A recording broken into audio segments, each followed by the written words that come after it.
Okay. Hi, my name is David Lewis. I've been working with Crosby 17 years now. In the field, 22 years total. I've been chief engineer for 17 years. I've been chief engineer on the CURT for 3.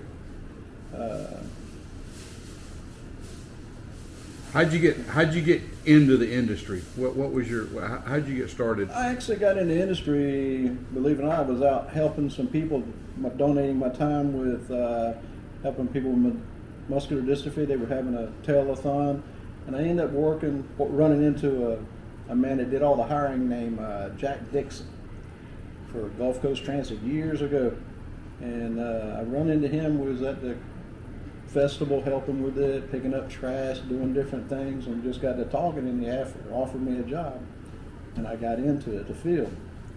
And then after being in the field for about 6-7 years, I got married, and I left the field, and then I come back. Well, when you got started, your position on the tugboat now, you got those engines down there, your babies. You got to take care. You take care of all the mechanical side of this vessel. Yes.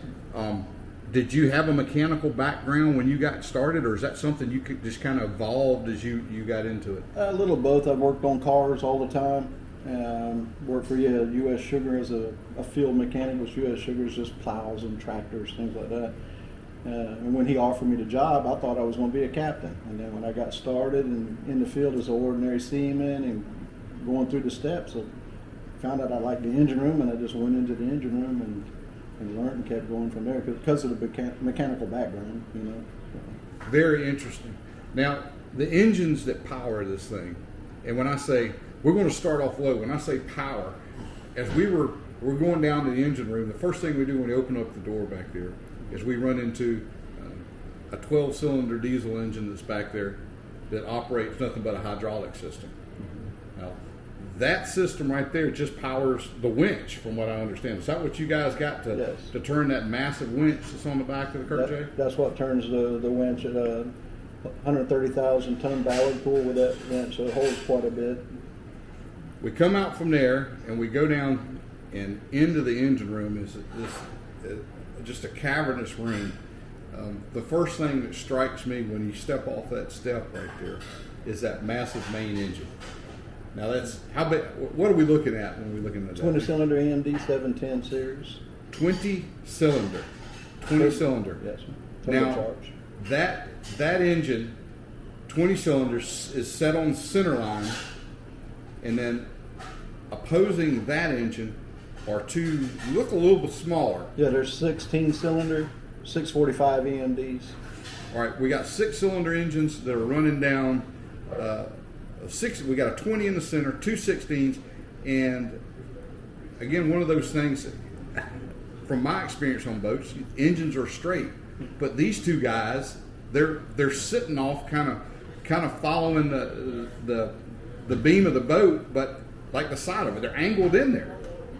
Yeah. Those two engines, though, are driving the Z drives, the pods, and as we learned, those Z drives give you thrust and different direct 360 degrees wherever you want, and there's no rudders on this boat.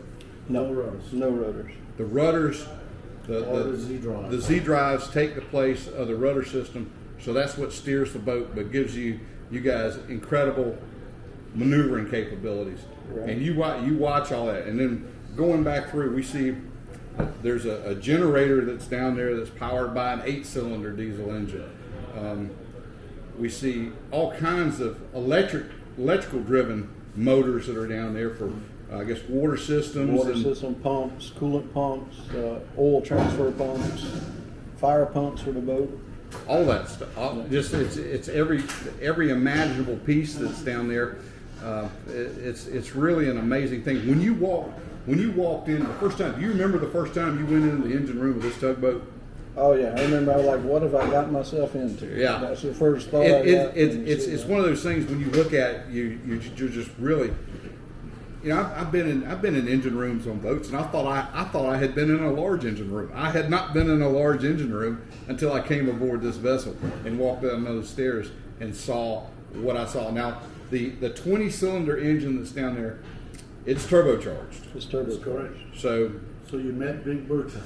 That is Big Bertha, and we may have heard Big Bertha called out, that name called out earlier on the channel, but that's the powerhouse. That's the power on this In tugboat. fact, I want to show you something. The two outboards are 645 EMDs, and the center's the 20. Yeah. Now, Big Bertha. biggest maintenance issue you got on this on the tugboat? What would you say it is? The biggest maintenance issues. Engine related. Engine related.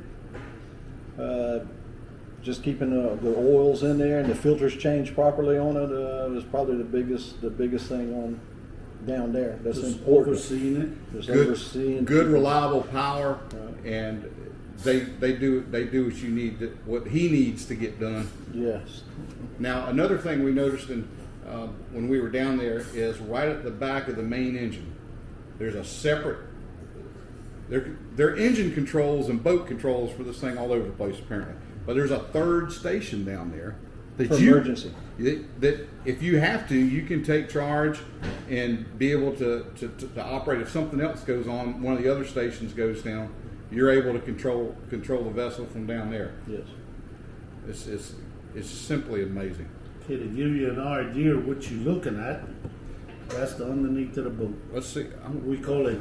We'll try to send this picture right here, so we'll have it. But this is what she looks like underneath the drive units, the pods, as well as You can see the main drive. See the person underneath it can give you an idea. See of the guy in the nozzle? See the man working in the nozzle? We will, because I'm going to get this picture. Oh, I do see him on the lift there. That's how big Bertha's propeller is. There's no propeller there. He's working on it. That is impressive. Now, as far as maintenance goes, pulling the boat out, that kind of thing. What do you guys look at? What's the time period on something like that? The mandatory is every 5 years. Every 5 years, Pull the it vessel of comes water, out of water and gets a. blasted, painted. That was the inspection. They already had the wheels back, the propellers come off.